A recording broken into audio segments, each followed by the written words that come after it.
सभी भक्तों ने कल बड़ा सुंदर आनंद लिया, बड़ा सुंदर आनंद आया। आप सब जन कल विराजमान हुए और विराजमान होकर के कल कलश यात्रा में सबसे सुंदर आनंद आया। हाँ, तो बढ़िया आनंद आया।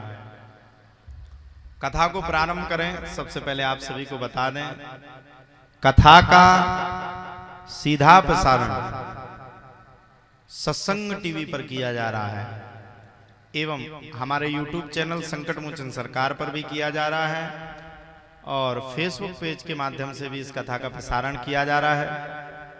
कथा का प्रसारण सीधा 4 बजे से लेकर के 7 बजे तक आप सभी लोग देख सकते हैं और देश विदेश से जुड़े हमारे जितने भी अनुयायी भक्त हैं, जो हमारे भक्तवृंद हैं, आप सभी जन भी इस कथा को सुंदर रसपान कर सकते हैं।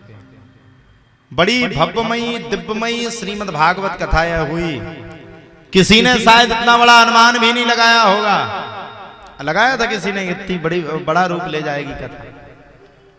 समय ही नहीं मिला और अपने आप कार्यक्रम विशाल रूप में हो गया। एक बार महोबा के समस्त नगरवासियों के लिए जोरदार तालियों से सेवा और स्वागत, अभिनंदन और वंदन करते हुए, ये तो प्रथम दिवस है, इसमें बैठ करके हम लोग भगवान के महात्म्य की चर्चा करेंगे। कल खूब आनंद आया साहब, हमें तो खूब आया। हम तो बग्गी में खूब आनंद ले रहे थे, बैठे बैठे पूरे नगर को देख रहे थे। हम सबको हाथ जोड़ रहे, यूं कछु जन नहीं जोड़ रहे तो भी जोड़ रहे हैं हम जबरदस्ती, नहीं जोड़ रहे तो हम जबरदस्ती जोड़ रहे हैं। अच्छा,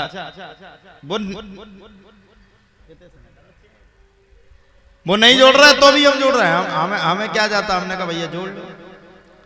एक जगह हुआ क्या, हमारा रथ का पहिया चला जा रहा तो कहीं नाली में धंस गया वो। अच्छा, हद तो तब हो गई कि बग्घी में 2 घोड़े थे। बग्घी में कितने घोड़े थे? 2। और एक बग्घी में डांस करने वाला घोड़ा था। तो जैसे डीजे पास में आए सो हाथ पांव लचकावे, तो हम भगवान से प्रार्थना करें, हे प्रभु महोबा में पहली बार आए, ऐसा नहीं कि ये ज्यादा लचक जाए और हम नीचे गिर पड़े। अरे हमने उससे पूछा, हमने कहा शर्म नहीं आती ऐसा घोड़ा लेके चलते? अरे बोले महाराज जी क्या बताएं, अभी सारंग में जुगाड़ लगी नहीं। तो हमने कहा आप ही के साथ लगाते हैं। बोले ये डांस ज्यादा कर रहा है। अच्छा, वो इतना डांस करे, आय हाय हाय, 3 घंटा भगवान सुमर के निकले और जैसे ही हम निपटे तो वो बोला महाराज जी कछु नेंग दे जाओ। हमने कहा ले लो तुम लूअर। बोले क्यों? हमने कहा मरते मरते बच गए तुम्हारे घोड़े से। तो खूब आनंद आए। डीजे वाले अपनी ओर भागे, फूल वाले अपनी ओर भागे। अच्छा, फूल भी आदमी, बताओ साहब अब क्या कहें, कह दें तो आप लोग बुरा मानोगे। फूल भी आदमी ने अपने पैसा के नहीं उड़ाए। हद तो जब हो गई जब फूल आदमी को जाकर के दे, जब जाके उन्हें हमारी मुड़ी पे उड़ाए। और जब फूल उड़ाए तो पहले कैमरा वाले से पहले सेटिंग कर ले, जैसे ही उड़ाए वैसे बिल्कुल बेहतरीन तरीके से दिखा देना कि काम हो रहा है।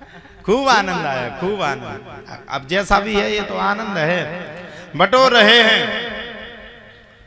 और वास्तव में आप सभी नगरवासी, क्षेत्रवासी, ग्रामवासी बड़े ही परम सौभाग्यशाली हैं कि आप सबको इतनी सुंदर कथा को सुनने का सौभाग्य प्राप्त हुआ है। अच्छा बताओ, भाग्यशाली हो कि नहीं? कौन कौन है भाग्यशाली? कछु माता कह रही देखो अपन तो नहीं है भाग्यशाली। पूछा क्यों? बोले इतने टाइम बढ़िया सोते, भोजन वोजन बन के सो जाते थे। अब अगर नहीं सुनने जाओ तो तुझे बुरे बोलना है और नहीं सुनने जाओ तो पड़ोसन खाती है। तो अब जाने जाना है, मजबूरी है। फिर भी आप लोग बड़े भाग्यशाली हो, सप्तदिवसीय कथा में सुनने का मौका मिल गया आपको। कथा सुनने का मौका मिला और कथा को रसपान करने का मौका मिला। पता है भागवत में लिखा है, जहां पर भागवत जी की कथा होती है 7 दिन वृंदावन का वास वही हो जाता है। जहां पर भागवत जी की कथा वहां पर वृंदावन का वास हो जाता है। लिखा है वृंदावनस्य संयोगात् पुनस्तुम तरुणी नमः धन्यम वृंदावनम तेनो भक्ति नित्यति यत्र चा। अच्छा, वृंदावन शब्द क्या है पता है आप सबको? वृंदावन किसे कहते हैं? जहां पर भक्ति होवे। वृंदावन किसको कहते? जहां पर भक्ति का रस होवे। वृंदावन किसको कहते? जहां पर राधा रानी के नाम का रस होवे।